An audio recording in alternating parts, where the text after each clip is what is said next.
director here at the Hampton Roads Transportation Planning Organization and the Hampton Roads Planning District Commission. And on behalf of our region and our federal partners, I want to welcome you to a public meeting to talk about transportation issues in Hampton Roads with our federal partners from the Federal Transit Administration and the Federal Highway Administration. This meeting is all part of a review that's completed by our federal partners every 4 years of our regional transportation planning process. For those joining remotely, I'm going to do a couple of real quick introductions, but you'll get to know them better in just a few minutes as they lead you through this effort. But really pleased to, actually, why don't I ask our partners to introduce themselves, and maybe you can give us a little bit of background on your position. But Chelsea, would you mind going first for our folks at home, and then we'll go to Ivan, and then I'll talk a little bit about what you can do participating remotely to provide input into this meeting today. So go ahead, Chelsea. Sorry, I don't want to plug. Good evening, everyone. Thank you so much for coming out. My name is Chelsea Betas. I am with FTA Region 3 based in Philadelphia, Pennsylvania. FTA Region 3 serves Pennsylvania, Virginia, West Virginia, Maryland, Delaware, and DC. I've been with FTA for almost 4 years as a community planner working directly with the Metropolitan Planning Organizations, which HRTPO is, staffed by the Planning District Commission. Okay, I'll turn it over to Ivan. Good evening, everyone. My name is Ivan Rucker. I'm the statewide planner and freight program manager with the Federal Highway Administration, Virginia Division Office as an agency. We have our resource center, which is our technical arm, headquarters office, which is policy driven. They're located in Washington, D.C. And then we have division offices in every state capital. As a statewide transportation planner, I'm responsible for reviewing plans and programs, including the statewide transportation improvement program, which is a multi-billion-dollar program for transportation investment statewide. I'm responsible for reviewing and conducting planning findings with respect to metropolitan tips. And of course, following the tips, we also do a metropolitan planning findings for the statewide transportation improvement program. I appreciate everyone joining us virtually as well as in person. This is a part of our federally required compliance review of the MPO. What I mean by this is a statutorily required meeting required of Federal Highway or Federal Transit to engage the public as part of the compliance review and to consider the comments that we receive from the public in arriving at a certification for compliance action. So your involvement, your comments are critically important. And I look forward to hearing honestly from everyone participating today about the state of transportation within the Hampton Roads region. So I thank you. Very good. Mark, hey, if I could ask 1 second, just so I can see our folks, can we pull that PowerPoint down just for a second before I turn it over to Chelsea and Ivan? So for the folks joining us virtually, obviously we're going to be, Ivan and Chelsea are going to be giving everybody an opportunity here to provide direct comments. For those joining us virtually, we have 2 staff that are going to be monitoring your chat comments. And as we collect those, and we'll get to the certain point where the federal team would like to address those comments, there will be an opportunity for you to provide comments, also an opportunity for you to provide questions through your chat function. And Chelsea and Ivan, I know through the presentation, you'll even talk with them about a chance after tonight to send you comments as well. Okay. Yes, so let me clarify. This is an opportunity for the federal government to hear from the community, from the citizens about transportation. So that is our primary focus, to hear what you have to say about your transportation experiences in the Hampton Roads region, what is going great and what can be improved. We may, as part of your discussion with us. Just ask some follow-up questions so we can get additional information to ensure that that is part of the compliance review record. For individuals online, if you don't mind, we would greatly appreciate if you could document your comments through the online chat pod. Individuals who are in this room physically, I think we have a sign-in sheet. So it's very important that you also document your comments, as well as, we'll be taking our own written comments as well. But once those comments are provided, they will be part of the record and be part of the report. And I think if you put a contact email, we can certainly be sure to ensure that you get a copy of that final report. Thank you. So with that, Mark, if you don't mind calling that PowerPoint back up, I'm going to turn it over to Chelsea and Ivan and just let them take. As a quick point of order, hi everyone online. My name is Quan McLaurin, and everyone in the room, my name is Quan McLaurin. I'm with the HRTPO. Some of you have already done such a great job of putting your name, your email, and just your affiliation in the chat, whether that be a member of the public, an agency, organization that you are part of. If you could just continue that up, if you haven't already, just include that in the chat. Great. Thank you, Quan. Okay. So the discussion happening tonight will focus on the Hampton Roads Transportation Organization's planning area as the Metropolitan Planning Organization. So that will be within the shaded areas. Ivan and I introduced ourselves. Coming tomorrow would be more staff from the Federal Highway Administration. So this certification review is done jointly between the Federal Highway Administration and the Federal Transit Administration. We jointly review the transportation planning products that are federally required and the processes of the metropolitan planning organizations throughout the U.S. And so far, those reviews have been done in a hybrid setting, at least this year for Hampton Roads. In 2020, it was fully virtual due to the COVID pandemic. So why are we here? As Ivan mentioned, and as Bob mentioned, this is a federal requirement for FTA and FHWA to conduct these certification reviews of the transportation planning process. And that occurs within the known as TMAs and transportation management areas. And those are areas, regions within a state or multiple states that have a population of over 200,000 residents. So this review occurs once every 4 years. And we look at the transportation process that the MPO conducts and its relationship between the state DOT, which would be Virginia Department of Transportation, and Virginia Department of Rails and Transit, DRPT, and the transit agencies who joined us earlier today, Hampton Roads Transit, Williamsburg Area Transit Authority, and Suffolk Transit. Oh, I'm sorry. So the review process, the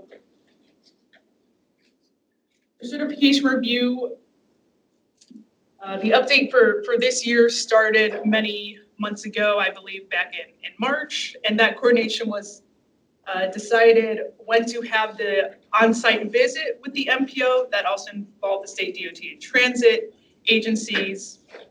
And going back from there to get to this point of the public meeting and with the MPO, the formal visit with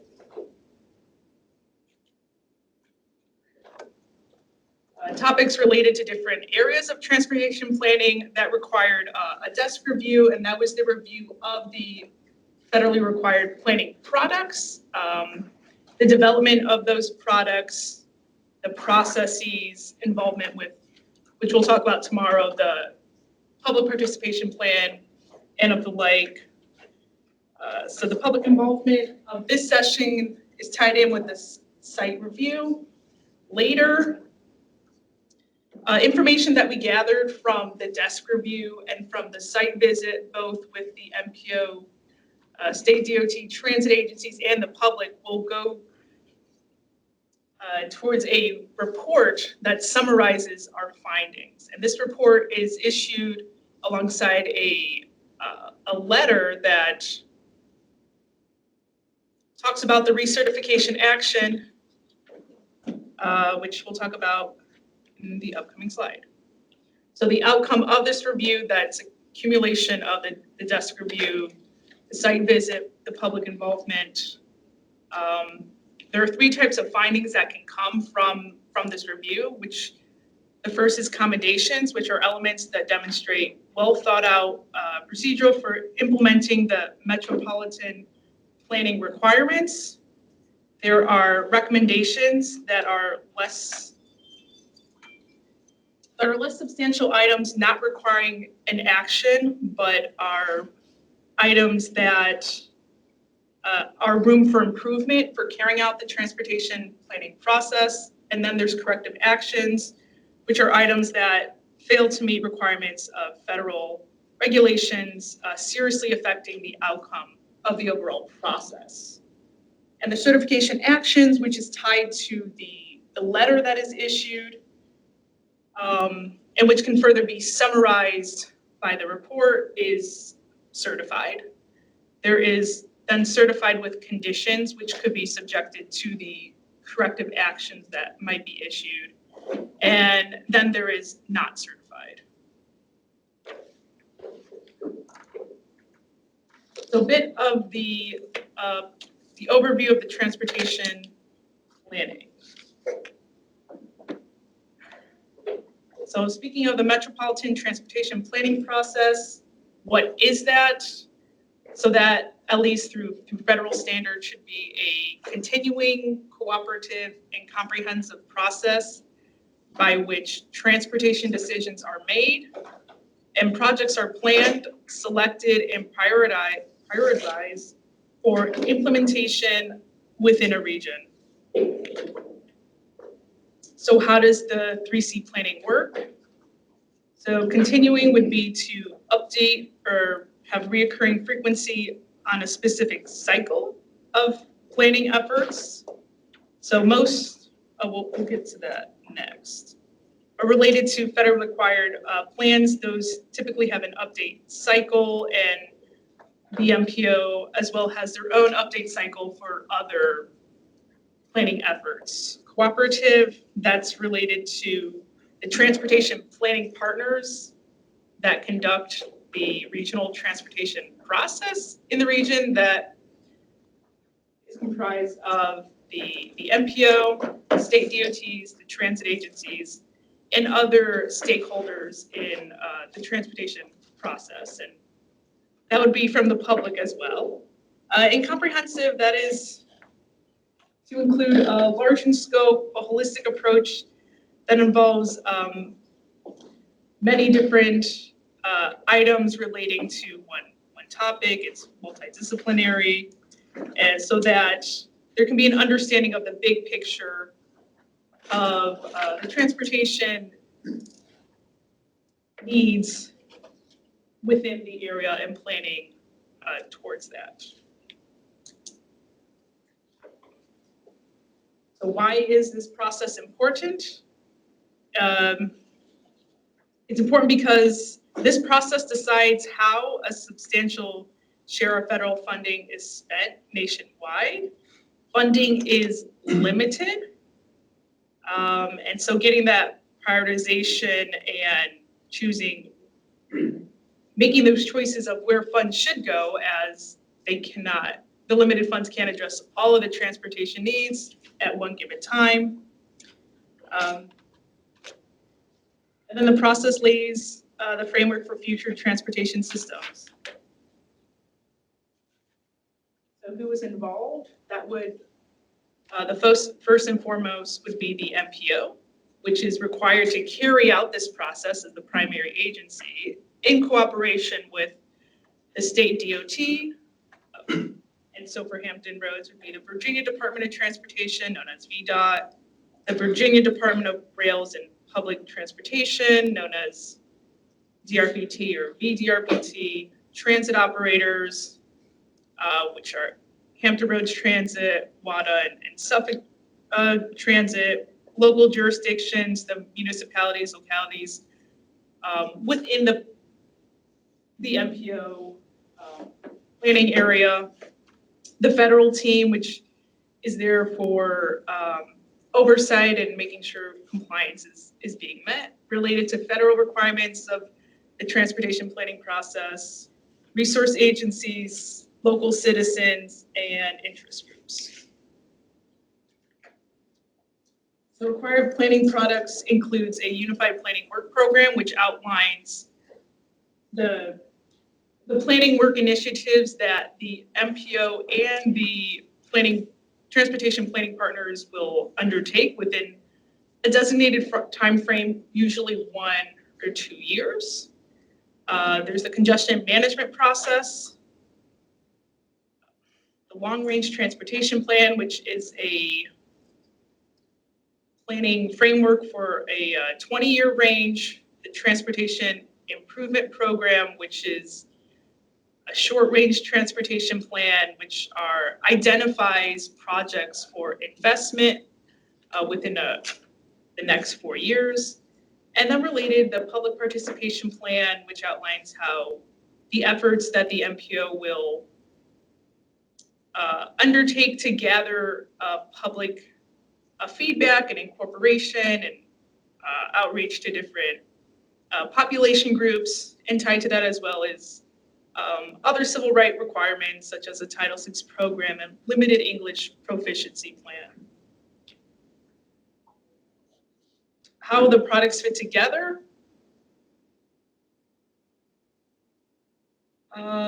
Mentioned earlier, kind of going from the Unified Planning Work Program is the work that's done in the immediate year or two. The Metropolitan Transportation Plan is that longer range of the vision of needs and addressing those needs, and can be projected outcomes or scenarios of what the region might look like related to those needs and different factors: economic, population, demographic, housing, and climate, environment, land use. And then the Transportation Improvement Program is that prioritization for the funding for projects that are within that 1 to 4 year time frame. Okay, so this is the opportunity for public input.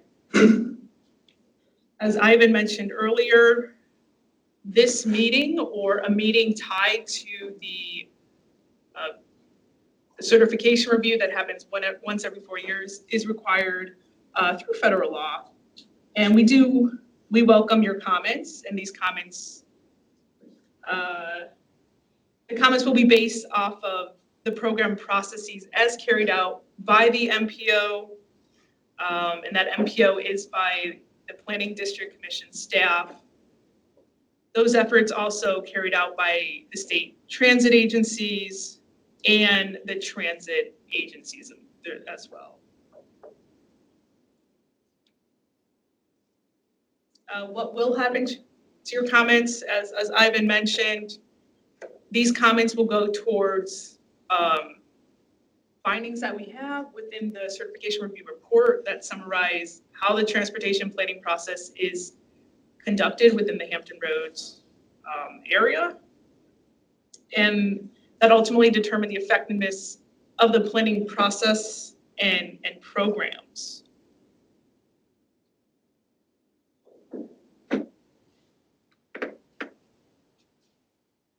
In addition to this meeting that goes until 8 p.m., you can send questions or comments to Ivan and I directly, and we will receive those comments.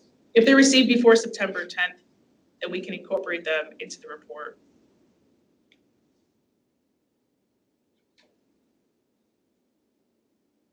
The questions that tonight will focus, the questions to be answered tonight are listed above, and I'll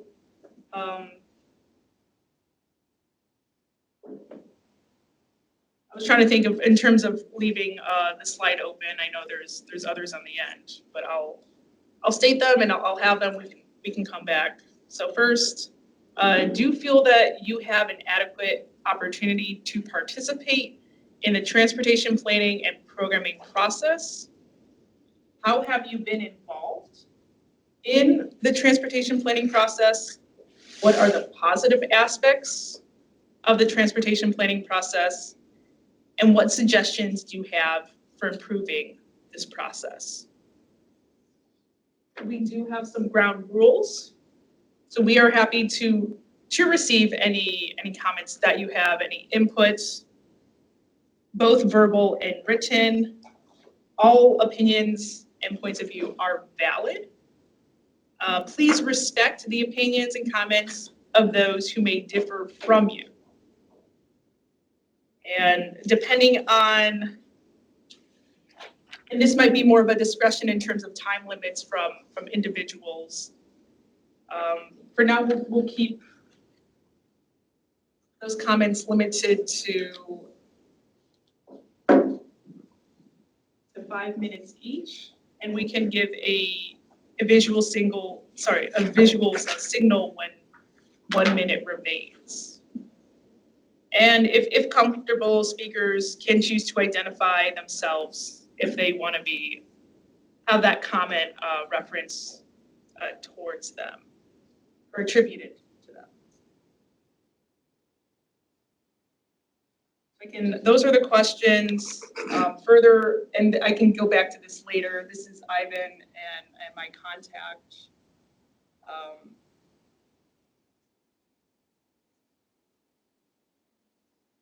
I think Chelsea, great job, Chelsea. Thank you so much for the presentation.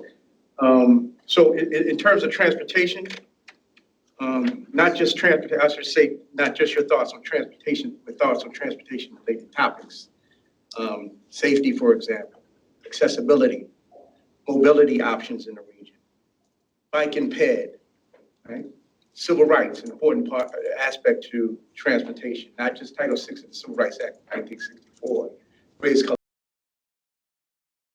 the Disabilities Act, Section 504, the Rehabilitation Act, the Age Discrimination Act, 23 U.S.C. 324 with respect to non-discrimination as it applies to sex, environmental justice, disparate impacts, right? Disproportionate impacts, climate change, resiliency.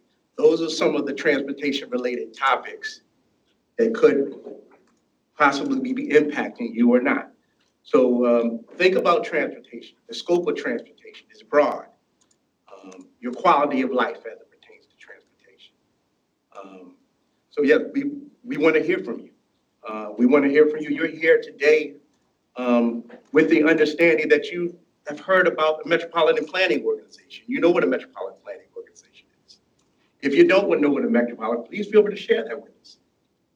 Because this is part of a certification review of an MPO. All right? So what we'd like to do is to open the floor up, open the virtual setting up to receive any comments that you would like to share with us as part of the compliance review. Yes, sir. I'll kick it off. My name's Tate Council. I'm the Vice President for the Civic Leadership Institute, our organization. A few weeks ago, in order to prepare for this, I typically commute from Southeast Virginia Beach, almost to what most of you know is Pungo, to Old Dominion, where I work. It's typically a 45-minute drive. I attempted to use HRT and the bus system. It took me 2.5 hours each way. I openly admit I'm new to it. I had never used it before. So my assumption is if I had a better understanding of it, I could have probably shortened that trip in some ways. It didn't help that I missed one of the connections. My question isn't so much about the system itself. My question is more of kind of the chicken or the egg question. Is that when we are going through the planning process and when you're looking at this, there were not a lot of people on a lot of the buses that I was taking. So the question I have is do you have to show a need through ridership, meaning more riders, in order to create more routes to shorten that time? Or is there an ability to be proactive and offer more routes in order to attract more people to utilize the transit system? I have a fan. I appreciate that comment. And we function at the federal level, U.S. Department of Transportation. We are modal organizations under the U.S. DOT. Our ultimate boss is Secretary Pete Buttigieg. There are several modal agencies in addition to the Federal Highway and Federal Transit Administration. You got FAA, for example, and so forth. But what you're describing, what you're talking about, is something that probably is more relevant to discussion at HRT, Hampton Roads Transit.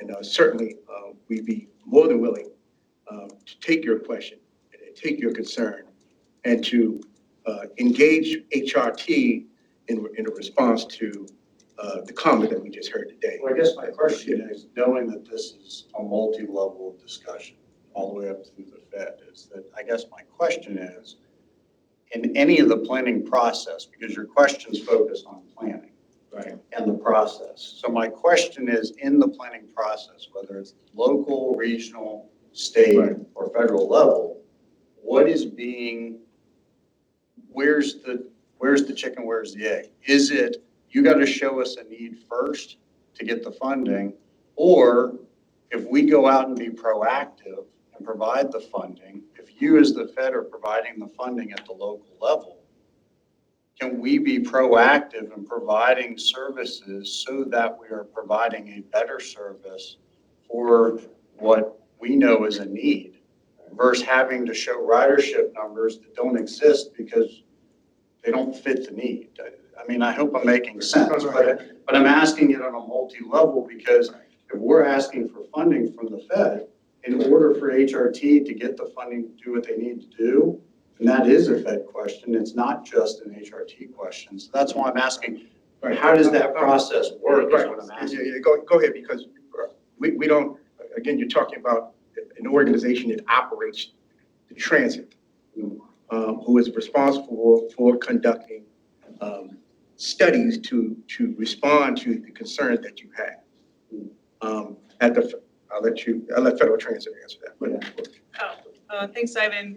Thank you, Ted, for your question. Yes. I will provide some insight in terms of trends.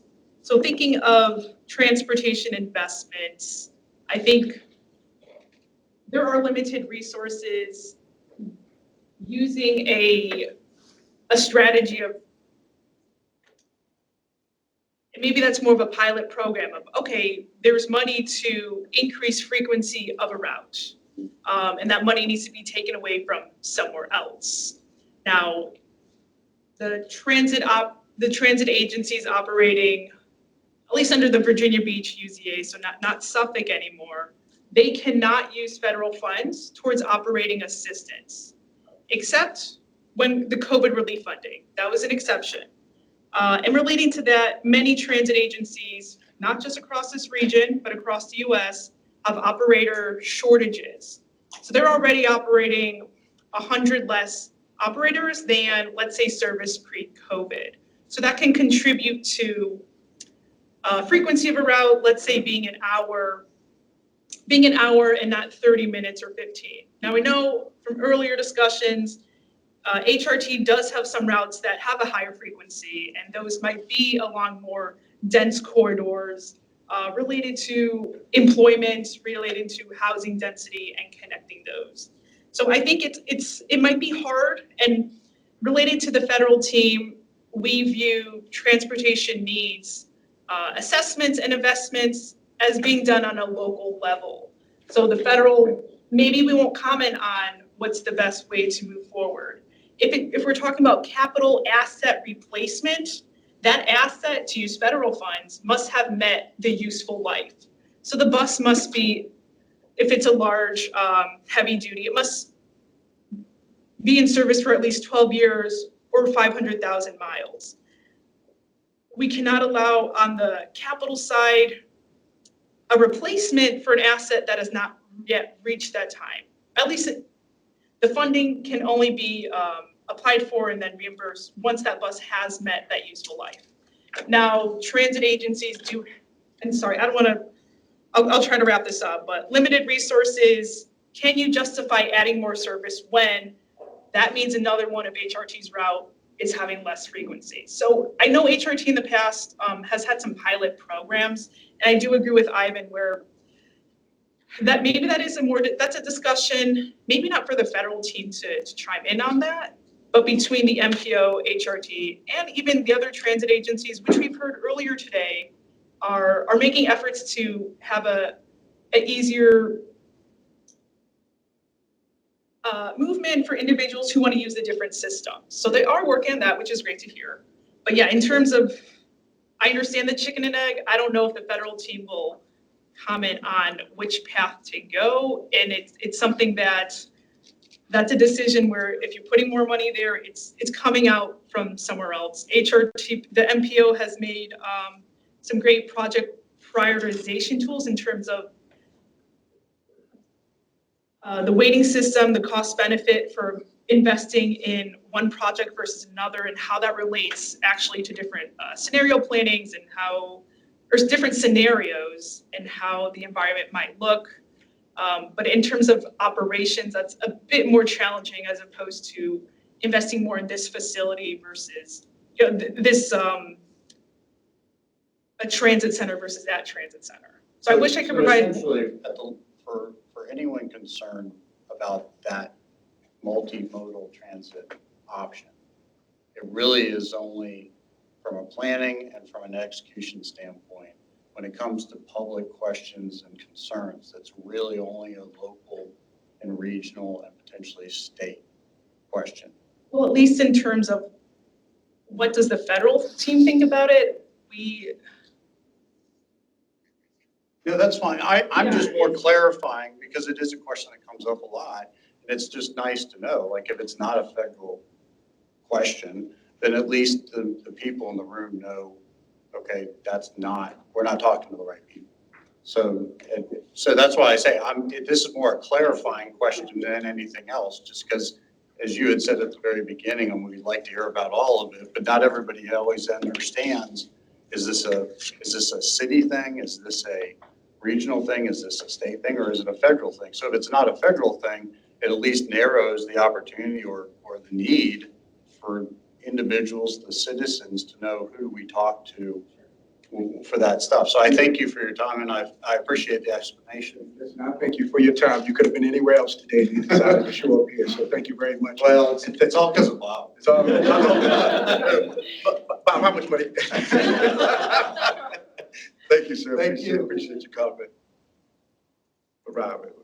Ivan, can I chime in? Yes, please, please. I was just looking this man's issue and problem, Pungo to ODU. And that's 23 miles. Google Maps says about 2 hours. And so I did the same thing in the New York Metro from Staten Island to Brooklyn.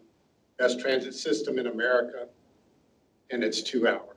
Yeah. So I don't think, we can fault HRT for that. Yeah, and I don't think I'm hoping that you didn't take from me that I'm faulting HRT. When the gentleman raised the question, I put it back, and that's something that perhaps you can discuss with HRT to resolve that. So is that my understanding, Rob? I want to make sure you heard me correctly. Yes. Okay, I just want to make sure, okay. I just clarified it. Thank you, sir, for your question. Any comments in the room or online? Feel free to speak up. I think Kevin Page had a comment. Kevin? Okay. Leave it online. Hey, everybody, it's Kevin Page from HR Tech. It's so good and refreshing to hear a multimodal comment come so early in the evening. A lot of people want to talk about highway congestion and You know, as most people know me, I started my career in the 1980s in transit and most of my career from that point until I came to HR Tech. But the blessing that we have in the region now is that we have the HRTPO program, which is the Hampton Roads Regional Transit Fund. And, you know, to the constituent and the rider of HRT, thank you for riding the bus, but still believe in it because more is coming, is that the regional backbone, which you find in Hampton Roads very unique. Northern Virginia has the Metro Rail system, then which is heavily federally supported, you know, for capitalization. Operations cost and deficit obviously come through the compact entities. But in Hampton Roads, we have 6 cities that actually contract with HRT to provide service. So we have kind of 6 little networks in a solar system known as HRT that's operating. And what the HRTPO program brought to the table was the ability to add new services interconnecting, they call it the Backbone Regional Transit Service, 757 Express, because we're now filling a void with our regional funds, as the FTA representative from Philadelphia said so eloquently and accurately. The federal government doesn't support operations of the system through the subsidy deficit. They have to do a lot of capitalization post-COVID, and thank you for that, by the way. But what we're doing here regionally is we're lifting that gap, which is the operating subsidy. And so for all of the regional network projects that we're bringing online for services, HR Tech through the HRTF and HRT and the member jurisdictions are supporting that service very heavily. So it's been a big game changer with us.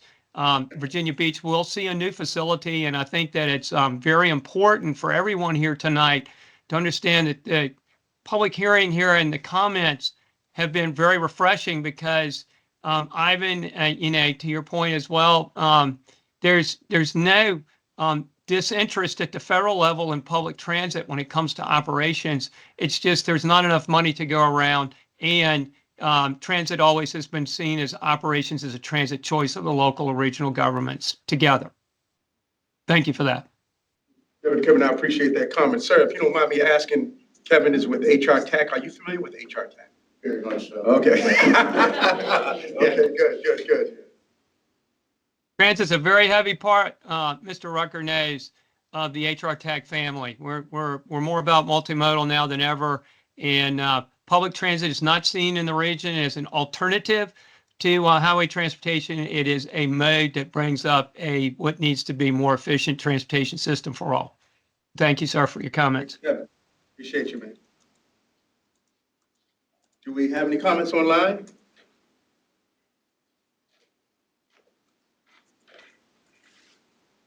Any comments in the chat pod?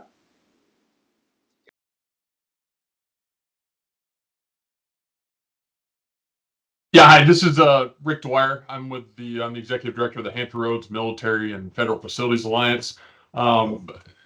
So I just really want to commend the TPO team just for how they do engage with regional partners here in Hampton Roads, particularly the military and the federal community. I think, quite frankly, they are probably leading the way and demonstrating best practices on how they invite the military partners and their other federal partners here in the region. There's many military and other federal installations throughout Hampton Roads, and they are constantly seeking their inputs and feedback into their transportation requirements or how potential projects that they are planning may impact the military or other federal installations. So just want to point that out. I think even the Volpe Center had recognized them and said that really they are kind of leading the way nationwide in terms of best practices. So just wanted to put that out there and give my appreciation to Bob and his team for how they bring those entities into the conversation. Hey, absolutely. Appreciate that comment, and we can't agree with you more. They certainly are doing a fabulous job with respect to military transportation planning. As a member of the MPO board, we do see military representation. And they are certainly active. So thank you for that comment. Hey, Rick, would you mind just giving some examples on that coordination and the outreach that the MPO does to solicit the input from the military community, the agencies? Sure. I think the best example of it is they include them as non-voting members, I believe, of their board of directors of not only the Transportation Planning Organization, but also of the Planning District Commission. So they invite members from all the different military installations, as well as the other federal installations, to participate in those board meetings and planning sessions, as well as our own organization to kind of talk to kind of impacts on the military and federal sector writ large. Great, thank you. It also looks like Nicole has a hand raised. Hello, Nicole. Hello, my name is Nicole Davis with the Independent Center. We're the Center for Independent Living in the Tidewater community. Can you hear me okay? Yes. Okay, so one thing we wanted to bring up is we know that there's a lot of road work that is going on, and we understand that, and we think that that is important. But in the process of doing a lot of road work, there is the destruction of curb cuts and sidewalks, and there is oftentimes not an alternative path to travel that's been identified, or those curb cuts hasn't been clearly communicated that they're going to be destroyed or when they're going to be put back. And we think that that is important to improve the road work, but oftentimes that ruins the path of travel, which makes it difficult for people to access the bus routes that they're going to when the curb cuts are there. Or if you're a person who is legally blind and the curb cut has been destroyed and you're not aware of it, didn't know it, it makes it difficult to know how to navigate. And so we would just like to see maybe perhaps more communication around that to be ensure that the people in those communities know when the curb cuts are going to be destroyed, what alternative paths to travel are going to be put in place, so that we ensure that people don't accidentally get hit by cars, because that's what we're not wanting. Anybody to get hit by a car because they weren't aware that a curb cut had been removed or torn away. Thank you. Thank you, Nicole. Appreciate your comment. It looks like Reed Nestor also has a hand up. Mr. Nestor? Hi, this is Reed Nestor. I am chair of the Tidewater Trails Alliance, and we are an organization dedicated to the advocacy for multi-use trails as alternative transportation options in the region. And I just like to compliment the HRTPO on the work they have done for this important part of the transportation network over the years. The Tidewater Trails Alliance in particular is advocating for the construction of Trail 757, formerly known as the Birthplace of America Trail, that will extend the Virginia Capitol Trail down the peninsula to Fort Monroe and on south side down to Suffolk, where it will join other regional trails to the ocean front. This is an important quality of life issue for our region. Will also provide access for underserved communities and provide safe routes to school and very much needed recreational opportunities for our region. And I think the TPO has been in the forefront of planning and working with us on these items since the original study for the Trail 757 was done in 2017. They've done a regional trail study in 2022, and most recently there's been a detailed update of Trail 757 for the peninsula. So again, I'd like to compliment the HRTPO on the work they've done in providing for a balanced transportation network for our region. Thank you very much, sir. I appreciate it. We also have Max Lichtenstein. Lichtenstein, good evening. Hi, good evening.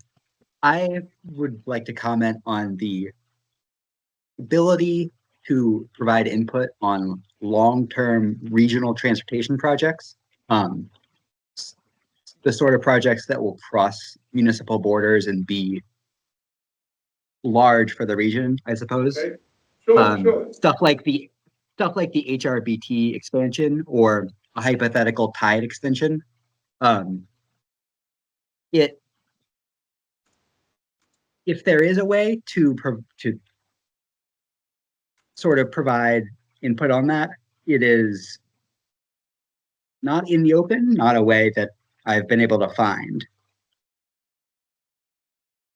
It will, we can certainly reach out and reach out to you, Max, and guide you in the right direction. But the most important part is that you've communicated that to us, and we'll work with you and we'll work with the MPO to get you a solution to that so that you can make your voice heard. I appreciate you joining us. Do you have anything else you'd like to add? But your comment is very significant, so I appreciate it. That's it for me.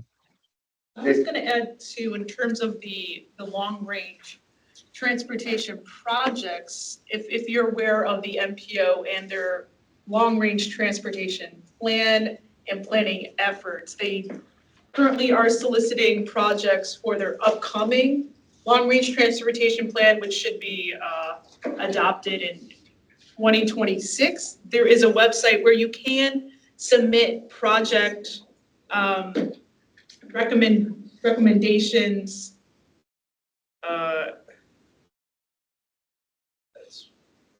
for such as the HRBT expansion or the tide extension. And some of, at least there has been planning feasibility studies, at least relating to HRT and tide extension, either to the naval station or other areas within the region, and those are identified in the MPO's Unified Planning Work Program. So there are some documents that will outline planning studies, at least that the MPO is undertaking. Their long-range transportation plan will identify some of those more regionally significant projects that could cross municipal boundaries.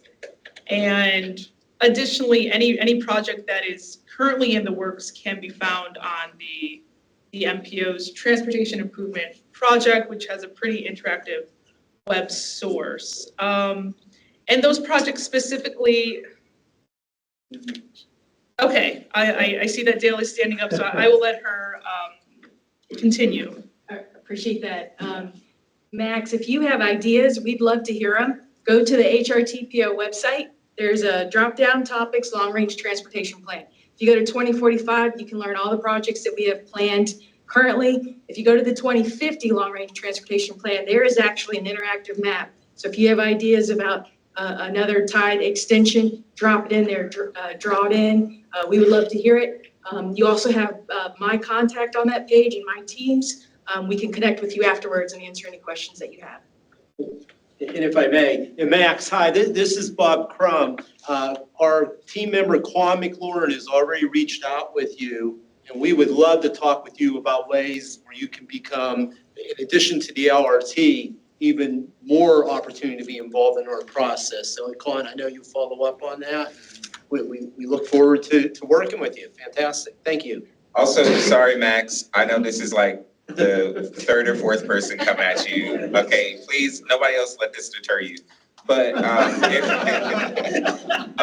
Max, if you do have another second, would you mind sharing just like what are some of the ways that would be an effective way to communicate with you or would catch your attention about transportation planning?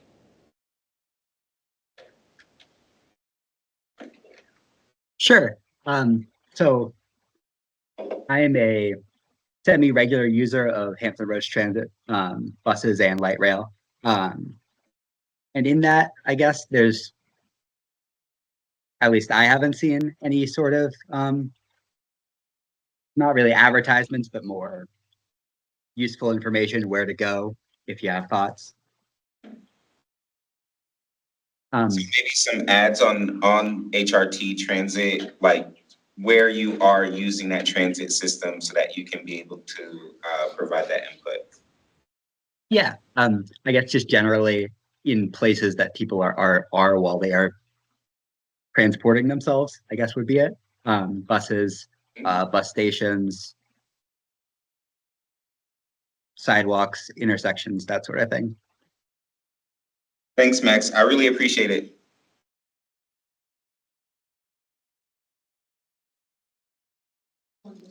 Like Steve Zolis. Okay, Steve Zolis. Yeah, good morning. This is Steve Zolis. I'm the CEO of Senior Services of Southeastern Virginia. First, I want to commend you all on the significant projects that are going on. And I would also just like to remind the group that the 60 plus populations, the fastest growing population segment, is going to be that way for the next 5 and 10 years. And I just want to make sure that those specific needs for folks who maybe a little bit less mobile than others and have real need for access to transportation are taken into consideration with your ongoing planning. That's all, and thank you so much. Thank you, Steve.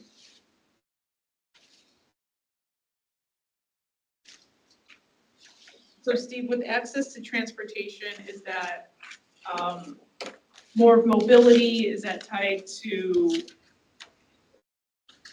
more human and social services type of transportation, or fixed route, paratransit, general ADA accessibility? Can you elaborate a little more in what you mean by access? Yeah, sure. Certainly, paratransit is a primary concern for folks who just cannot get to the local stops and things like that, so they can be transported to the general public transportation services. But also especially for older adults, here we don't have a lot of places where even if they can get to a bus stop or an area where it's protected and from the weather and things like that. So, just having that general consideration that this is one of the populations that's most in need for transportation, and certainly they have limitations, and not everyone's going, no matter what we do, not everyone's going to be able to access that. That's why we provide some of the transportation that's very, very specific for this population. But we just see the demand growing beyond our capacities, and would love to see some public-private partnerships to be able to help these folks that are in need.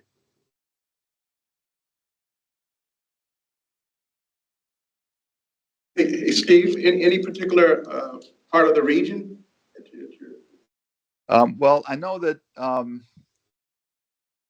it's really the whole region. We cover everywhere from Norfolk to Isle of Wight and Southampton counties. I know the Peninsula Agency on Aging covers the peninsula, and we work as a team. So it's as you are aware, urban areas are vastly different to try to cover than rural areas. I would start with, given that the structure is primarily in the urban areas, that's where I would put my focus. But certainly the rural areas are in need as well, given the distances that need to be traveled and the services that cannot be accessed. One thing you mentioned was, I think, passenger amenities, as it does relate to fixed route. That's something that I could be curious to in terms of Hampton Roads Transit. They do have a plan, a wish to at least have, ideally at all their bus stops, a bus shelter. So that's something we can follow up in terms of the site prioritization for installing a shelter, and whether location in areas with a higher senior population or known limited mobility, if that is one of those factors. Yeah, that would be a great resource. And there are certain pockets in the communities where there are senior living facilities where they tend to be grouped together. That would be a great starting place. And Nicole, you've had do you have a new question? No, I thought I raised my hand down. Sorry about that. I didn't realize it was still up. No problem. Just wanted to check.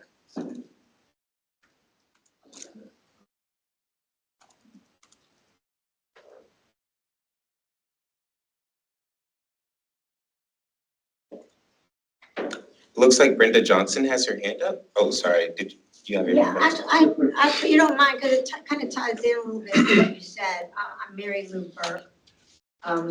And my husband and I, within the last 4 or 5 months, both had medical conditions that under Virginia Department of Transportation policies, we're not allowed to drive. For some medical things, it's 3 months, but it's usually 6 months. And so we both found ourselves suddenly in that kind of issue that seniors often do, where medical needs are now affecting our transportation needs. I just wanted to mention, just throw this out for just the general, whoever's interested in this, that we both didn't find out that our driving was going to be limited until we got our actual hospital discharge papers. So it seems to me that hospital discharge in this area, at least from our experience, seems to be where people are getting informed that they're not going to be able to drive for a while. So my suggestion is it might be the hospitals and the hospital discharge that there might be some information that could be gathered to see how common this issue is in various areas, but also that might be a nice opportunity. There are probably people who need help, even if there are bus stops near their house, with how you go about using it. Because if you're used to driving and you've suddenly been told you can't drive anymore. My husband and I were kind of lucky. We lived near a bus stop and we already had some skills with using the transit system.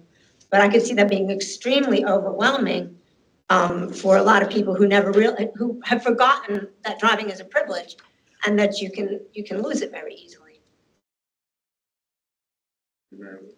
And maybe that's something tied to resources. I'm thinking of, there is the Coordinated Human Services Transportation Plan that should outline those agencies that could provide services if it's related to medical or other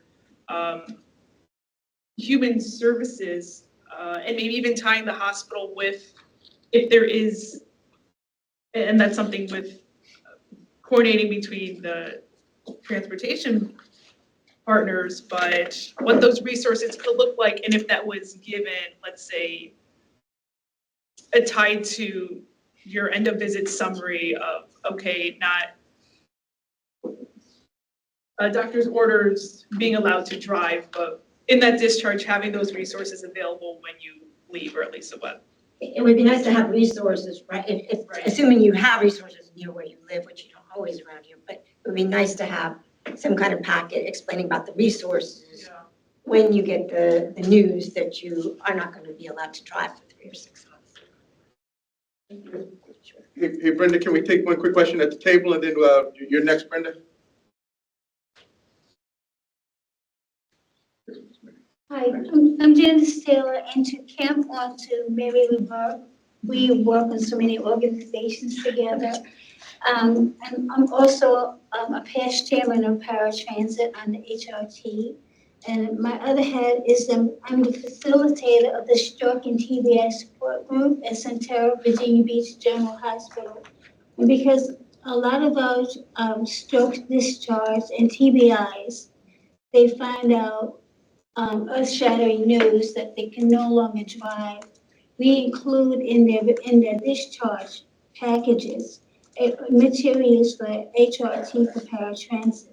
So maybe that's a good idea to do outreach to the hospitals as we do for different needs or different surgeries and things along to offer those transportation needs and let them know it's available. Thank you for your comment. Brenda, are you still online, Brenda? How are you doing? All right, there we go.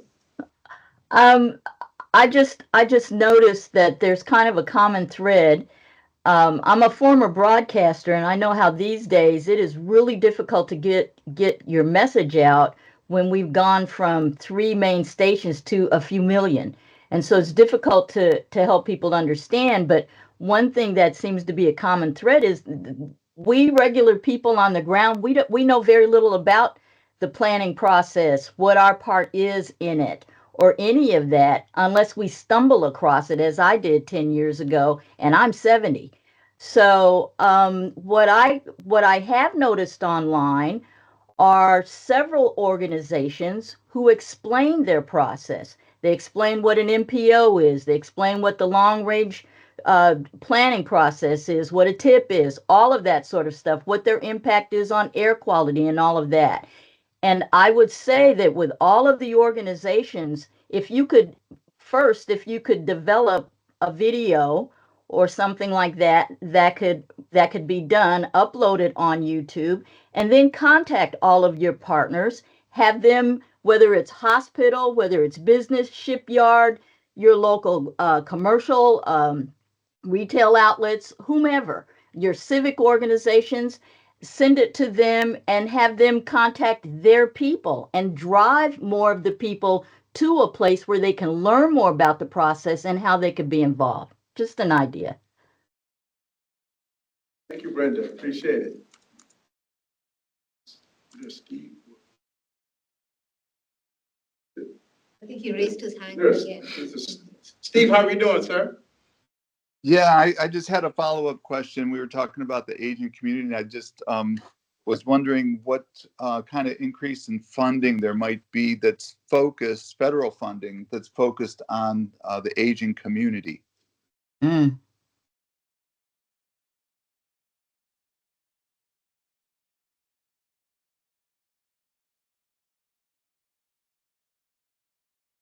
I think, depending on the project itself, but there's something with the Federal Transit Administration called Innovative Coordinated Access and Mobility Grants.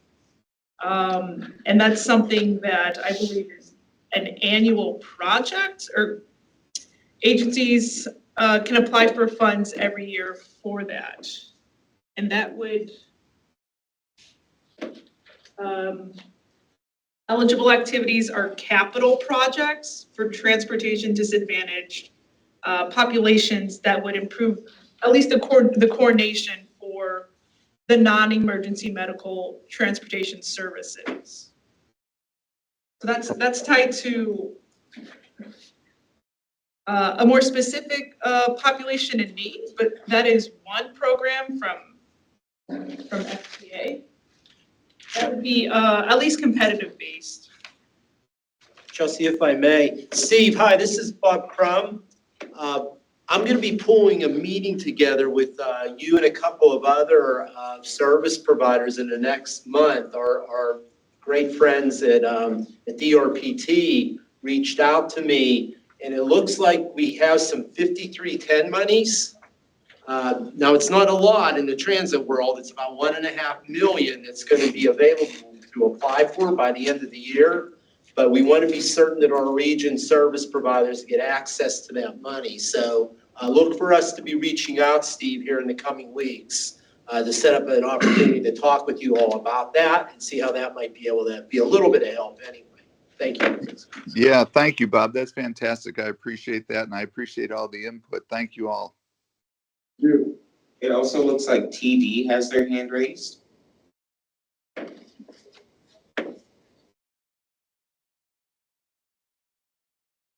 TD, are you still there with us? Travis? Yes, thank you. Yes, thank you. This is Travis Davidson. I'd like to comment on the state of the bicycle and pedestrian facilities in Hampton Roads and the progress that's being made towards those facilities. As was mentioned earlier, we have a regional trail plan, which is very helpful. I believe it'd also be extremely useful to have HRTPO lead more cities in cooperating to actually to fund and build those trails, especially on the south side. I see some of that progress is happening on the peninsula, which is encouraging. I know it's possible. I know that HRTPO is willing to do it. It's just getting our cities to understand the potential for improving the region. The fact that bicycle and pedestrian deaths and injuries have increased significantly since 2020. We were on a downward slope prior to then, and now maybe 2019, 2020, nationally, locally, regionally, the state of Virginia, in every aspect in America, bike pedestrian deaths have increased. So we have an upward trend that needs to be addressed. It's an equity issue. I'm from Norfolk. We have 40% of Norfolk households on one vehicle or less, according to the census, and 11% of Norfolk households own no motor vehicles. So how are these people transiting the area, getting to work, getting to school, getting to the grocery store? They're either walking or bicycling, or as we mentioned earlier, our bus service is inadequate. Well, that was discussed earlier in Pungo, the reference to Pungo. But even within Norfolk, the commute times are, I mean, it's faster generally to bike anywhere in Norfolk than to ride transit, which is, that's a separate problem. But we need safe facilities. We have plans to build them. We've had plans for 25 years to build the Southampton Roads Trail. Still less than 40, probably less than 30% completed. That's just unacceptable rates of progress. So the Southampton Roads Trail would connect Virginia Beach to Suffolk through all five Southside major cities, hitting 4 of their downtowns, and then continue from Suffolk on to the Jamestown Ferry. The Adventure Cycling Association has committed to moving their 1976 trail, U.S. Bike Route 76 from Astoria, Oregon to Yorktown from Astoria, Oregon to Virginia Beach. Once it is safe to do so, they provided a letter to Virginia Beach in support of their grant. So we have the East Coast Greenway going north and south from Maine to Key West that would transit that area from the ferry down to downtown Suffolk and beyond, possibly into Chesapeake. Various routes are available. So the East Coast Greenway is in strong support of this as well. We also can connect to the Virginia Capitol Trail and get to Richmond once we get to the ferry. So the benefits regionally and nationally are huge, yet we're seeing very little progress towards the building of this trail, especially from Suffolk to the ferry. I know of no funded sections at this point, or maybe one little short one in Smithfield that the city's working on, independent from this effort. So my concern is that these facilities actually get attention and built, and that's why I'm commenting on them now.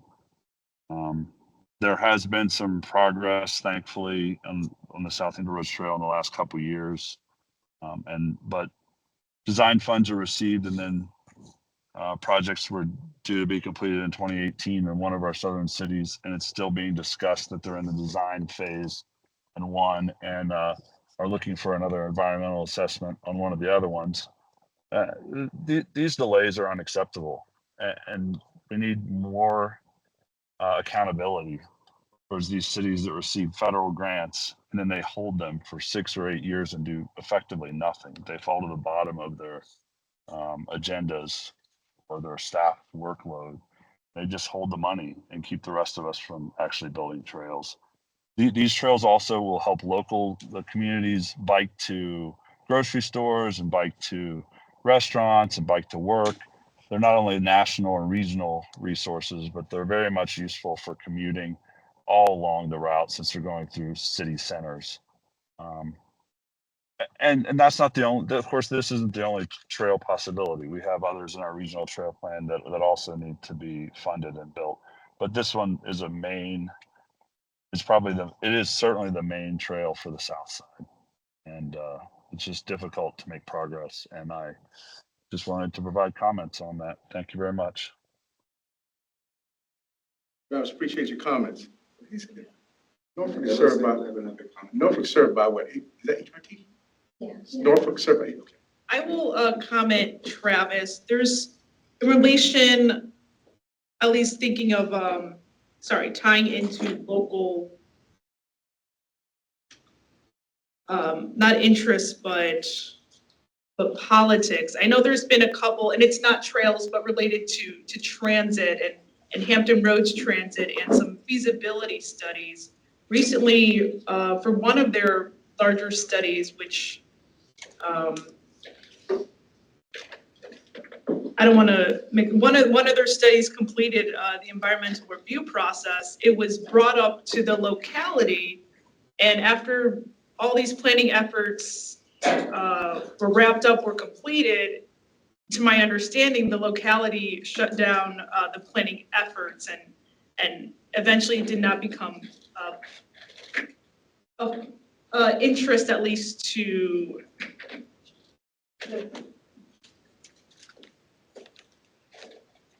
the jurisdiction itself. So I'm thinking in terms of if there are planning projects that the MPO does pursue, the planning projects are completed, such as, the trail that you're referencing, and if it was then voted not by the MPO, but the locality that then chooses not to move the capital project forward to make those plans come to fruition.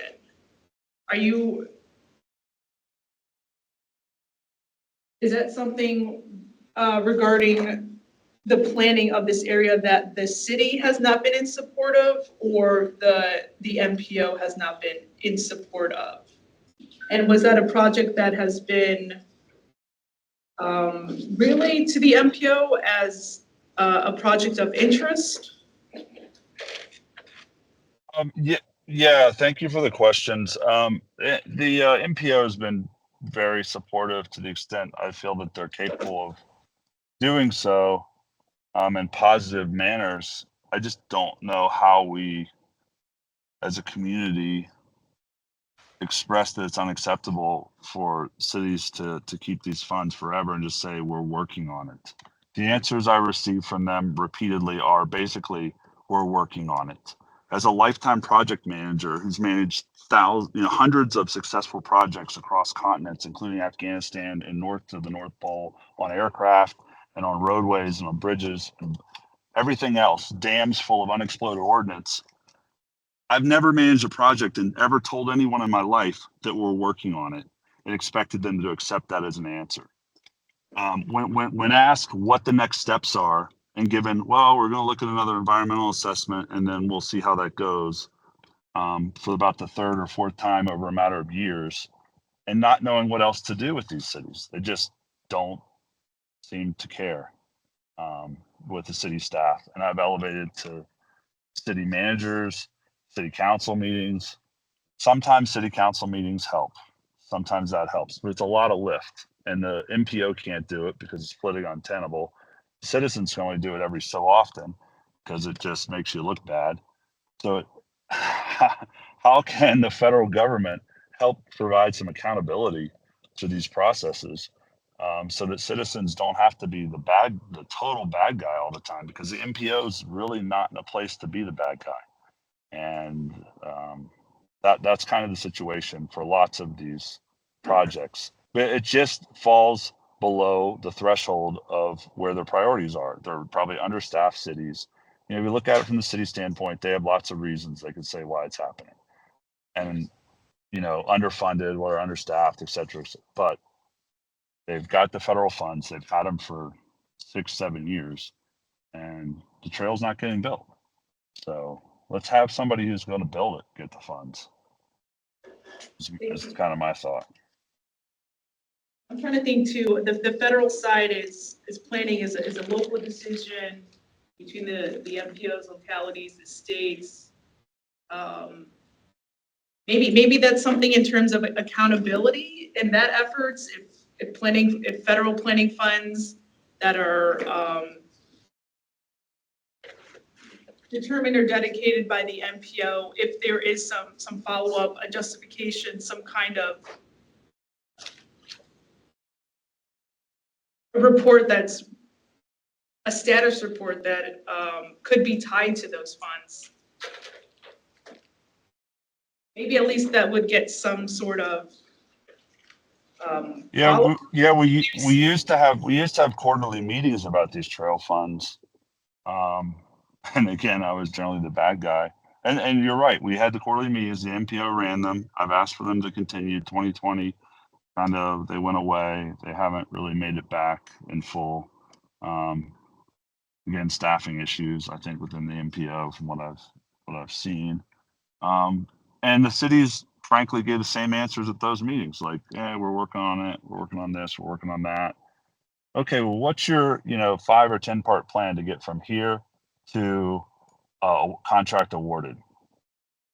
Like real accountability, and what's your schedule to do so? Oh, we really don't want to get into the schedule because things can slip and this and that. I don't care. None of my customers ever believed that I'm not going to tell them anything. I mean, I worked for the government as well. I worked for the Army Corps of Engineers, the Navy, the Army. And I was never allowed. I worked for internal customers, external customers, NOAA, just a variety of government agencies, as well as the Army or the Navy and internal projects. And none of them accepted, we don't really want to give you a schedule because things can slip.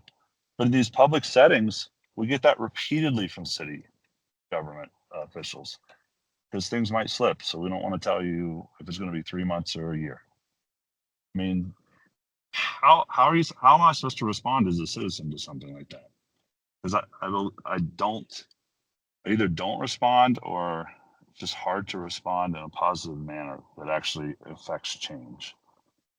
And it's just hard to have accountability when you're asking for even a 5-part. What's your big picture to get from here to there? We're working on it. We're trying, and a lot of fluffy words. I'm sorry, this sounds very negative. I'm trying to avoid that. And I understand those bureaucrats are in a position, if they're being told by the city manager, hey, don't commit to dates, they don't have a choice. But somebody from above needs to be able to push down on those city managers and say, no, we need better than we're getting there. We're working on it. I think Thanks, Travis. Appreciate it. I think you also had a comment over here. Yeah, my name is Morgan Willett. I'm the Assistant Director at the Elizabeth River Trail Foundation, which in all the talks of trails has not been mentioned yet.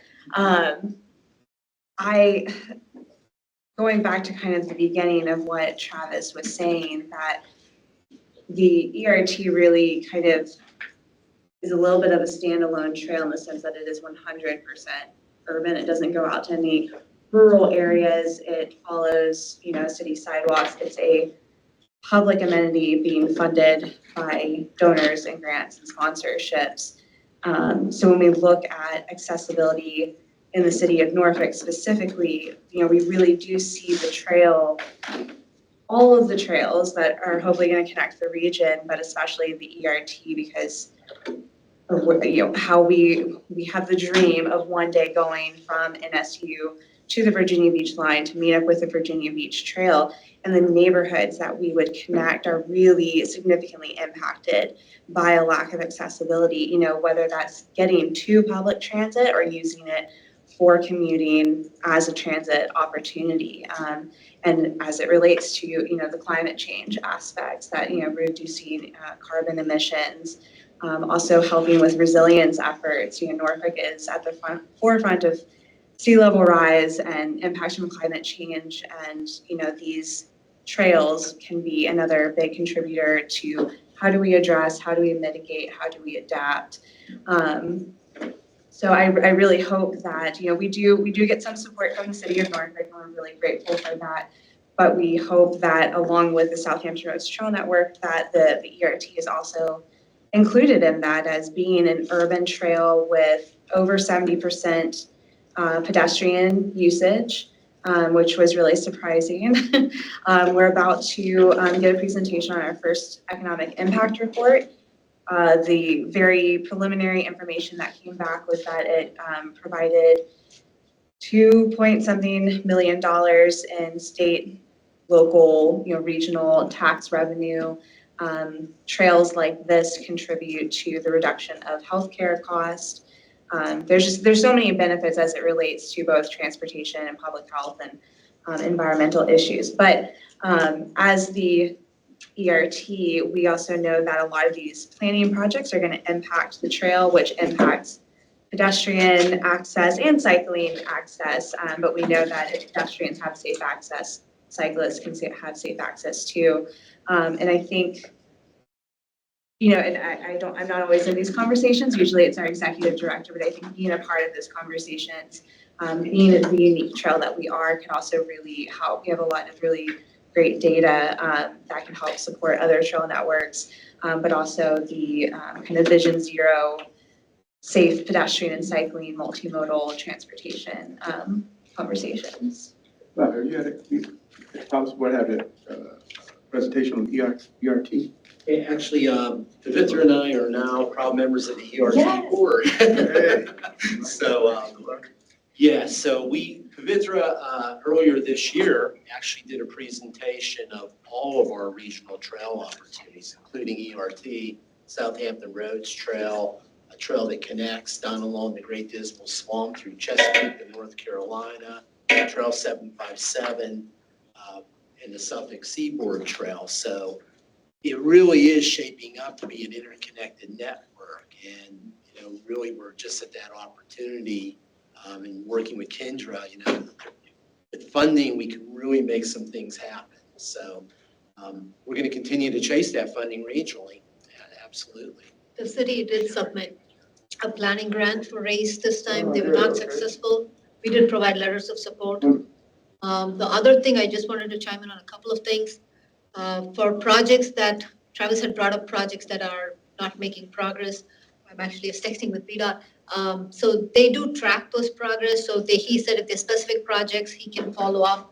The other thing is whenever active transportation projects, the Transportation Alternatives Set Aside program that every 2 years, when projects are evaluated, one of the things that VDOT looks at is, have you made progress on the projects you already have asked for funding? That's a big criteria that they look at. That's something they really take into effect. So again, if there's specific projects, we'd be happy to track them down. And I think Travis also talked about the bicycle meeting, and that is scheduled for October 1, actually. Dr. Case is our lead on active transportation. And in fact, the focus will be on the Southampton Roads Trail. So that meeting's coming up, got scheduled for October 1. So one of the things that we try to really help our local trails with is our regional network.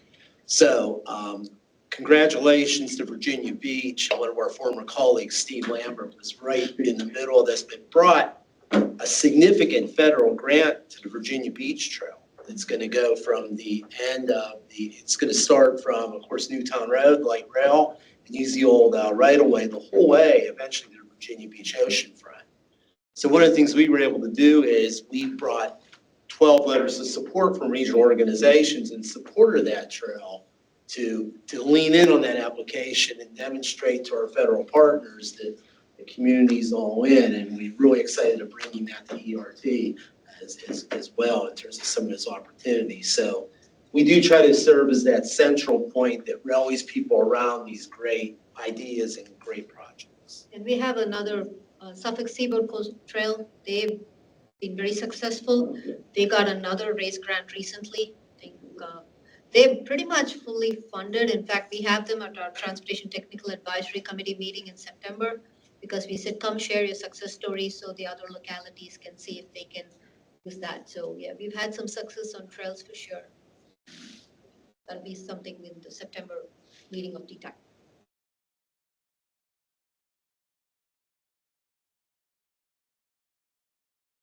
It doesn't look like we have any other hands raised. Is anyone out there in the chat who has not had a chance to speak yet and would like to, or anybody here in the room? Oh, somebody, yeah, Judith, yeah, she raised earlier and she, yeah.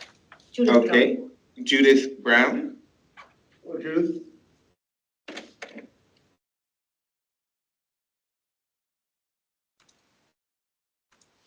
Judith, are you still there with us?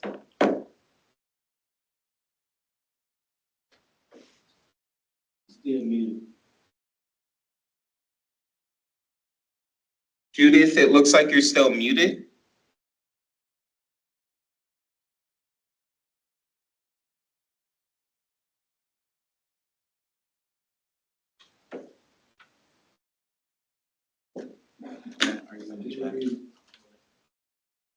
This is Travis Davidson. If I can go briefly while Judith is dealing with her comms issues. First, I'm a friend of Judith. I've known her for many years, and I know she's extremely interested in the bus multimodal transportation. So I'm sure her comments at least cover that. Secondly, I want to say there are some cities that are making fantastic projects and are communicating well with the bicycle and pedestrian community. And I certainly didn't want to forget that. As well as the ERT Foundation is a tremendous asset to our region and is doing fantastic work in Norfolk. So there are certainly positives. Positives don't really need to be fixed. Positives are things that we need to build on and continue to make progress. That's all I had. Hopefully Judith can get on quickly and talk. We're trying to chat with her to see if she's, Matt's trying to chat with her, so. Anyone here in the space who hasn't had a chance to comment or would like to offer a comment? My comment is pretty much just health and wellness in a sense. I don't know whether you have federal monies for this or not, whether the bus drivers are trained in, say, an emergency situation that may happen on a bus. You know, let's say, someone has whatever, panic attack or some kind of mental illness, breakdown. Are they trained to handle situations like that? Or that's something that federal money can kind of chime in and help train the bus drivers in a sense.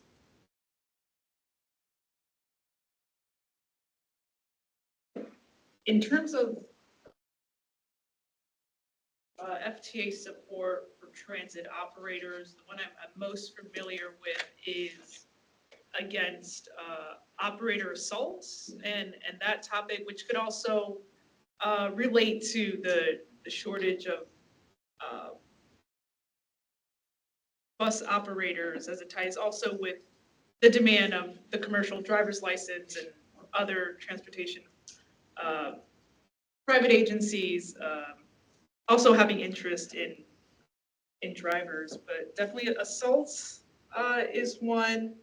I'm thinking, I don't know in terms of federal funds or transit funds going towards bus drivers, but we have heard it might not have been a direct call from FTA, but we were interested in transit operators and what kind of systems they have in response to, yes, emergency, like medical incidences and some of that relating to the opioid overdoses. I think that's done more on a local level. There could be state funding, and that might come more towards from departments of public health and providing funding related to healthcare, and that going towards the transit agencies and operators. But maybe with, and that could also be maybe funding through Health and Human Services, the federal department of that. But I can look more into that, but I'm not aware of funding from FTA that goes specifically towards training bus operators for medical events. Okay, thank you.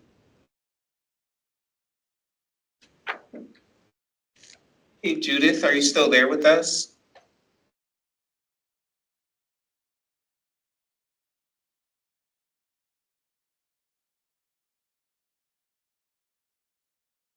If you're still having issues with your comms, please feel free to type your comment in the chat box. Also, Matt is about to put a phone number in the chat where you can call in if that is easier for you. I was thinking about once we hear from Judith, we'll let her speak. I was interested to hear from the MPO. I was thinking about Travis's earlier comment related to planning efforts where money is allocated, it's not yet used for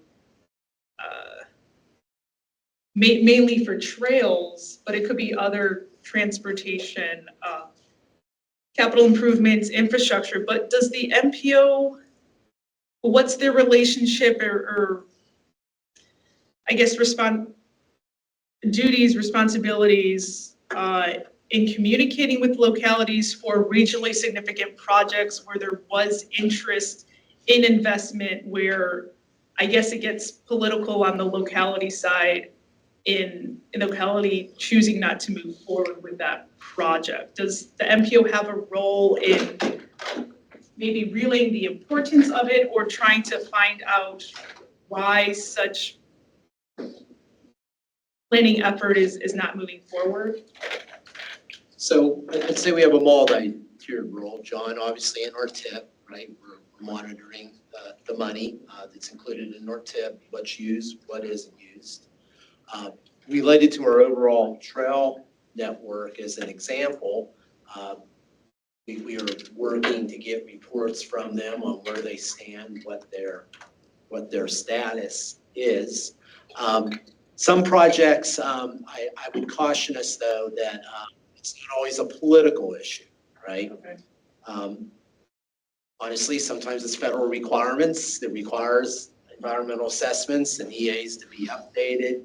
In other cases, it's, I've come to know many property owners very well on some trail segments that we, need to work with, in some cases, attorneys and others, and those are real issues as we work to balance the needs of the trail. Sometimes it's community opposition groups, and then other times just getting access to the monies at the right times. I think it tends to be a combination of those issues. But I think, as Travis said, though, sometimes competing priorities too, right, for the local governments. But Chelsea, I think we try to do our best with those projects and making certain, in the case of our high priority regional transportation projects, I think we follow those very closely in terms of how they're tracking.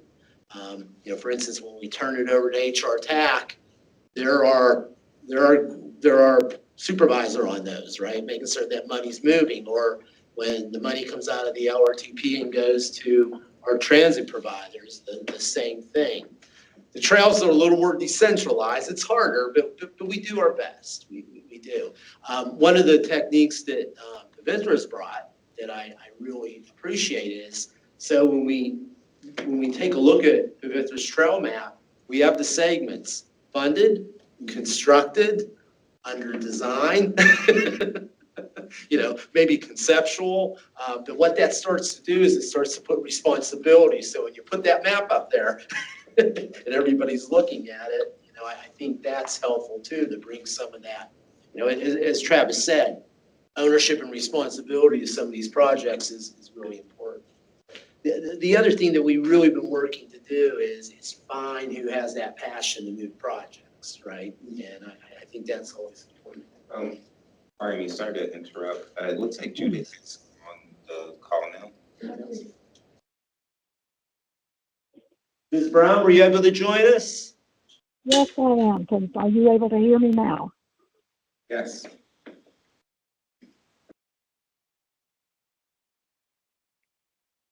Go ahead, Ms. Brown, we can hear you. All right, fine. My name's Judith Brown. I am currently president of the League of Women Voters of Southampton Roads. Our league has been working with HRT and HRTPO and other groups for years, for decades. We've been trying to help in our way on building a real good transportation system for our entire region. Now, in the League of Women Voters, we work from a position, and we have developed a position on transportation in our region that it's important to us to really be thinking basically about what the problems are and what our strengths are. And we do this for all sorts of issues like gun violence protection and affordable housing and so on. But on transportation, we thought a lot about how we connect throughout the region, our vision for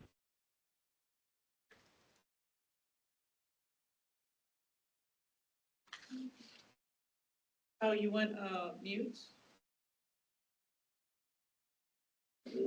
Ms. Brown, if you're still there and can hear us, we can't hear you.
If you don't mind me asking, so Judith Brown mentioned that she's with the League of Women Voters. Was she on that list that you sent me? I do not, I would have to double check, but I know that we did have a contact from the League of Women Voters.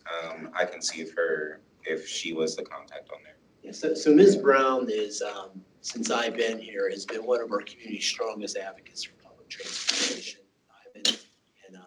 I would, she has great input, and the League of Women Voters, as we've advocated for transit funding, they have a long history of having it as part of their legislative priorities and advocacy. So I think. Yeah, so we can't catch up. She said she's going to send a written comment. Okay, I was going to say, if we can't catch up to Ms. Brown now, I talked to you about Executive Order 1395 and our interest in working and reaching out to civil rights organizations representing underserved communities as an extension of the certification review to engage in one-on-one with those organizations. Hopefully, we're looking at to compile this within the next 2 weeks, and then perhaps we can engage with those organizations, representatives of those organizations virtually. But Judith Brown with the League of Women Voters may be an individual we want to include on our contact list. So, we'll make sure to get her contact information to you.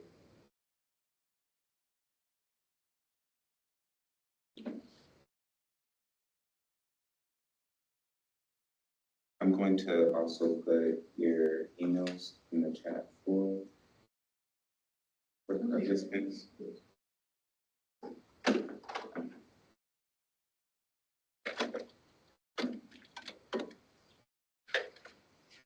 She's asking where do I submit my comments.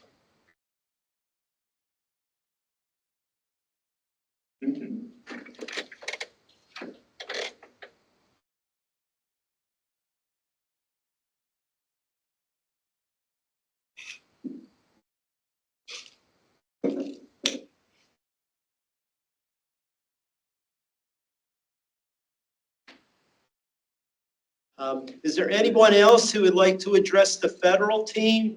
I know Ms. Brown will be submitting her comments in writing. Anyone else would like to speak with FHWA and Federal Transit Administration? I think we have 3 raised hands. Yeah, I think I see Travis and Travis, did you have another comment or was that the hand raised from before?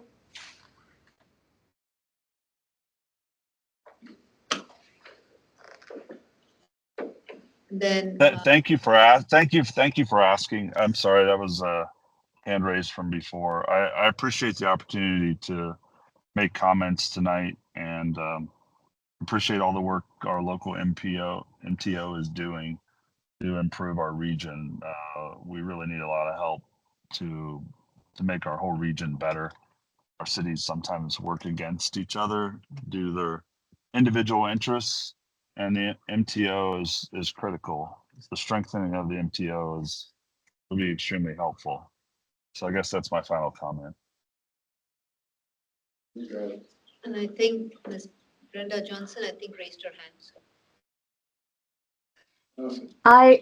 There were kind of 3 other areas that we didn't get to. One is the airport and the GSA City Pair program, how I think that might have strengthened the service there because of the military services that are on the peninsula. Also truckers. My son used to be a trucker. Parking is crazy. We rely on truckers moving all of our goods and so forth, but you know, they get ticketed when they're trying to, because Walmart isn't playing ball anymore. And so it's, you know, it's actually a nationwide issue. And I just am wondering what the MPO is doing about that. And then also the third would be train service, especially from the peninsula. We're actually closer to DC, but it's easier to get there from Norfolk. Just 3 things to toss out there. Thank you, Ms. Johnson.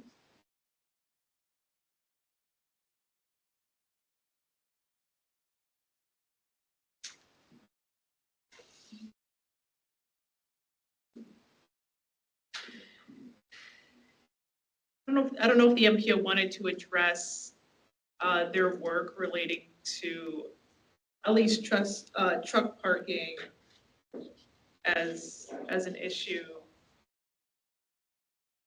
Yeah, he just stepped out, but I can start. But I can start that. Yes, VDOT, the person in charge of the truck parking discussion, and VDOT is quite engaged in this. And our Freight Advisory Committee is the committee through which we work on these topics. So that's a topic that's been up for discussion. And I believe the last year, VDOT came and gave an update on this, and they were still looking into it further. We've not received an update this year, but then when Keith comes back, we can have him. He talked about it during the freight session. But yes, that's something definitely on our radar. It's a topic that we will definitely engage with our partners on that. And very quickly, Ms. Johnson, on the other 2 airports, TPO staff participated in an effort led by the Hampton Roads Alliance where we created our first strategic look at all of our airports in the region. It's the first time this has happened, and looked at the opportunities for each airport as a region. So we'd be happy to share that info with you. Passenger rail service, train service. Thank you for that comment because you know, we've advocated. We now have 3 trains, intercity passenger rail trains to Norfolk. We now have 2 on the peninsula. They're going to go to a brand new multimodal center on the peninsula. And we continue to advocate for improvements of the main line between Hampton Roads to Richmond to improve that travel time, to make it more attractive for that train use. So just very high level. And then the 3rd train to the peninsula in 2026 is expected. And Keith's here.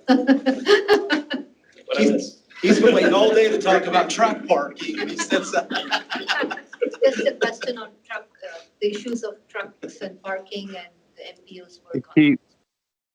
Keith, I can chime in real quick. This is Sam Belfield, TPO staff.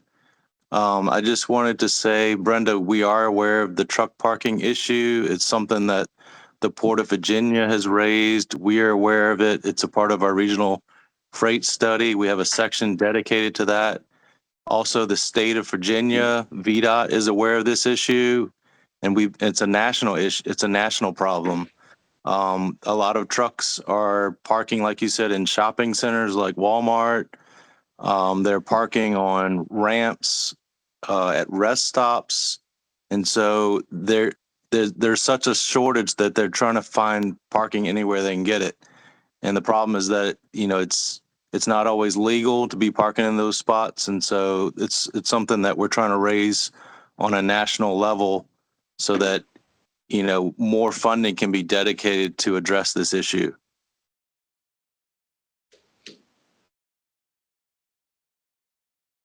John, something you want to add? Yeah, I did want to add one more item as far as truck parking goes. So the CRP program, or the carbon reduction program, one of the recommended areas to consider for CRP funding is truck parking.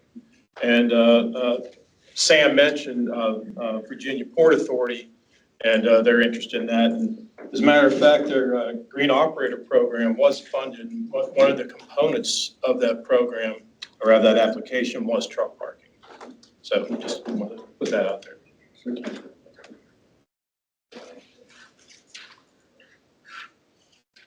It doesn't look like we have any other comments, at least in the chat. I don't see anything on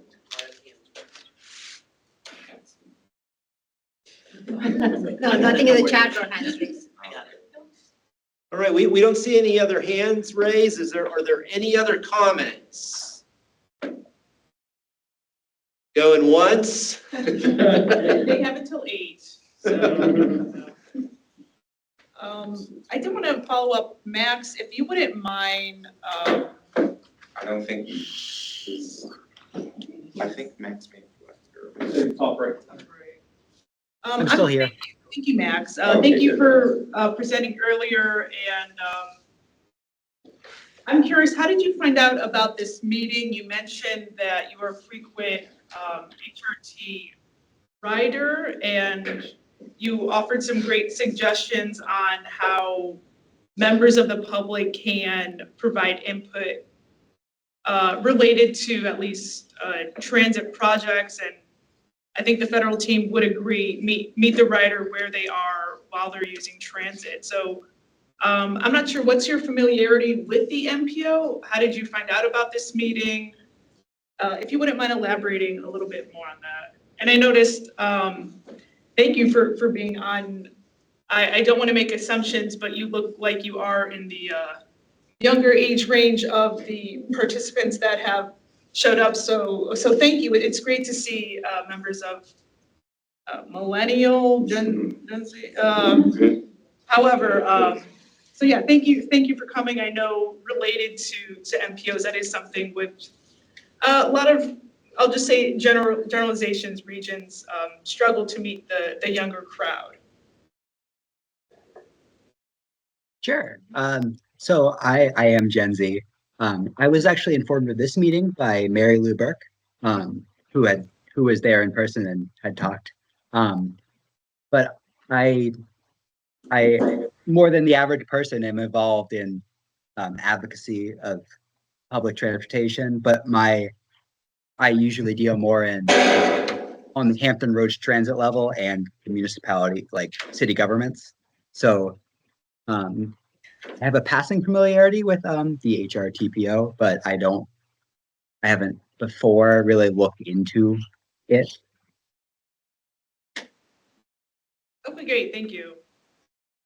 I know earlier I did reference the MPO's planning documents, but yes, I should have seen coming in your familiarity with the MPO and how that relates to transit in investment. So yeah, thank you for joining us, and that's great that you got the referral from Mary Lou, who who joined in person for this meeting. And maybe hearing some more voices from Gen Z. Do you have additional suggestions for the MPO reaching out to younger crowds to get the information? What could be more? I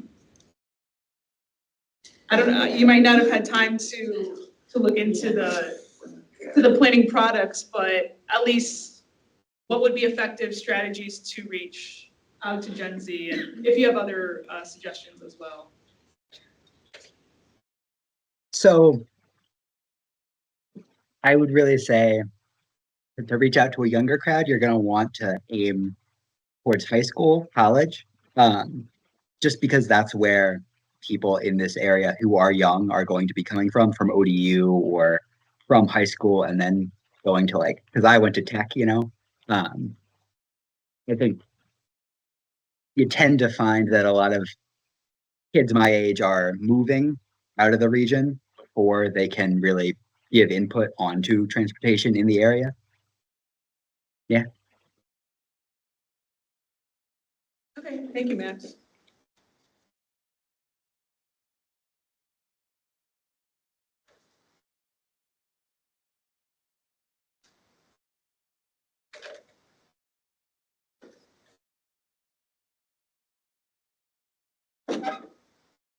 I have a question for Brenda.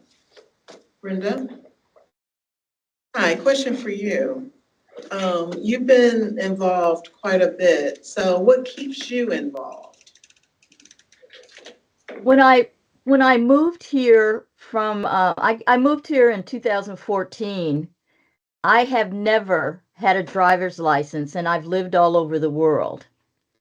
And so I rely greatly on and am a very strong advocate of public transportation of all modes, multimodal transportation.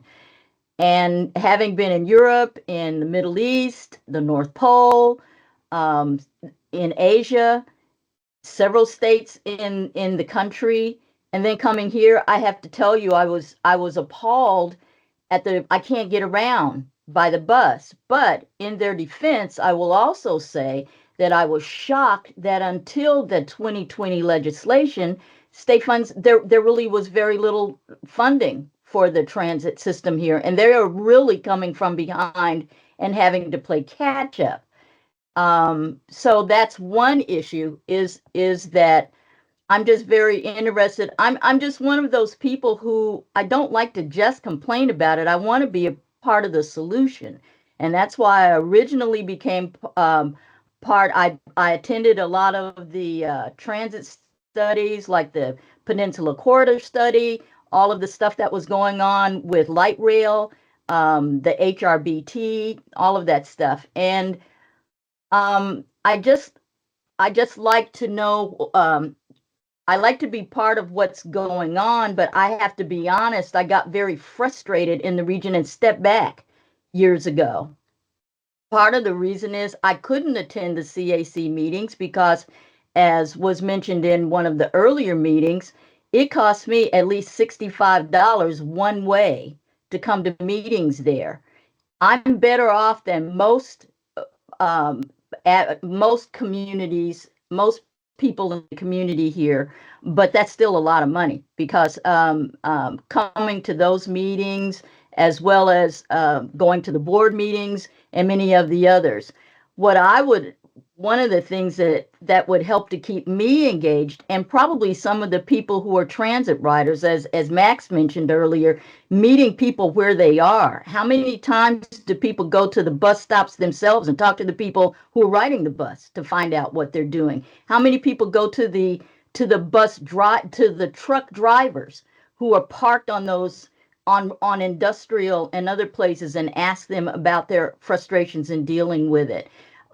Who talks to those employees at Walmart about how they get back, about why they do not use bus service, especially since they don't have a car? I mean, it's, I guess that's why I'm engaged. I'm very much a people person. I've been doing volunteer work nearly all my life, even when holding down a job, and I'm just very people oriented and I try to be solution oriented. And I guess that's the short answer, well, long answer, I guess, to why I'm so engaged. Thank you.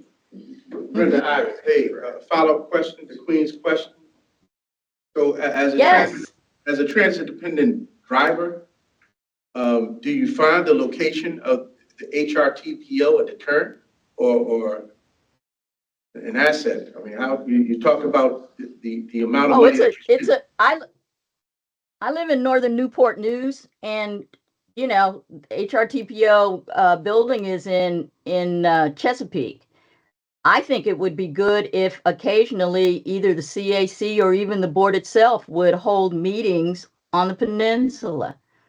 That would give and advertise it. That would give people an opportunity to come and talk to them and participate. But probably a better solution would probably be to appeal to the legislature about how meetings can be held and to authorize remote ones. I understand the issue with FOIA, but there should be a way, especially post-COVID, that we can appeal that process, get perhaps some legislation so that you can have more participation from people, you know, remotely.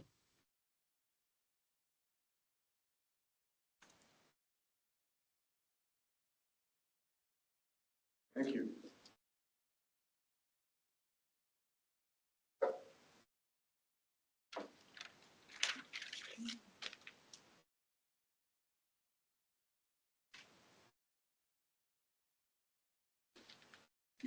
Any further hands raised?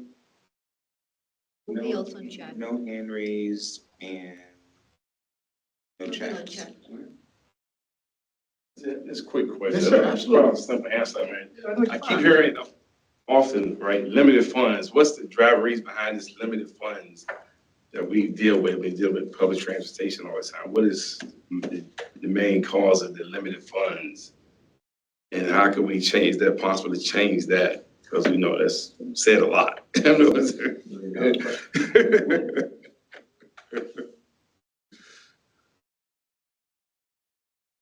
I would say, I guess anecdotally, it's the cost of maintaining the transit systems with HRT, WADA, and Suffolk, just that cost related to staff, administrative, the bus driver, the operators, the cost of fuel, the cost to maintain the buses, the cost to maintain the facilities.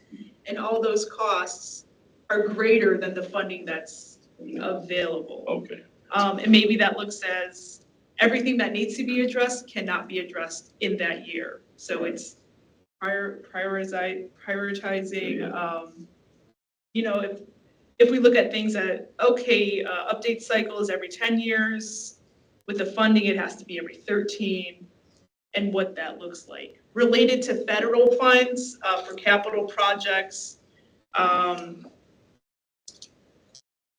total project cost, 80% can come from federal, and then there needs a 20% non-federal match. So how is that match, how is it derived?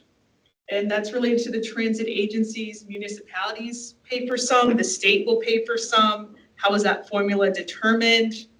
You can get for other regions where if there's a tax, if municipalities pay, and I think maybe this region is municipalities pay for the services that they request, so it's maybe proportional. If municipalities do not want to pay more, if it's membership fees, if the members do not want to pay more, then not only is it the total amount of funds that is limited on that end, but related to the non-federal match, even if there's more federal funds available, if the localities choose not to pay more in, then there could be a situation where they can't access those federal funds as well. And rising costs due to supply chain shortages, just the rise in assets themselves. We'll call it adjustment of labor for wages. and how that is keeping up with inflation and other costs. All of those have maybe led to more funds being applied towards less projects just because the projects are more expensive now than they might have been, let's say, 2019. Yeah. In terms of limited funds, if you ask me personally, I'd say a mortgage, property tax. Everybody, you want to close this off, Bob, or how should we do this? Well, this was a great discussion. Thank you, everyone. First off, to everybody who joined us online, thank you so much. I hope you appreciate the chance to be able to have a conversation with our federal partners, but very much appreciate your input. I know the team is interested in any other comments you might have. Yes. And, you can send those our way and we'll get them to our partners. But I think, Chelsea, you actually had a slide with your contact information on it. The presentation. Well, why don't we close with that? And again, and for the folks who came in person, we can't thank you enough. So. Absolutely. Feel free to email or call or however you'd like to get in contact with us. All right. Great. Yep, thank you so much. We are receiving comments that will be to be incorporated into the certification review. Please send those by either method on or before September 10th. So, yeah, thank you all for coming. Thank you for your participation. We do appreciate it, as hopefully the MPO does as well. Thank you.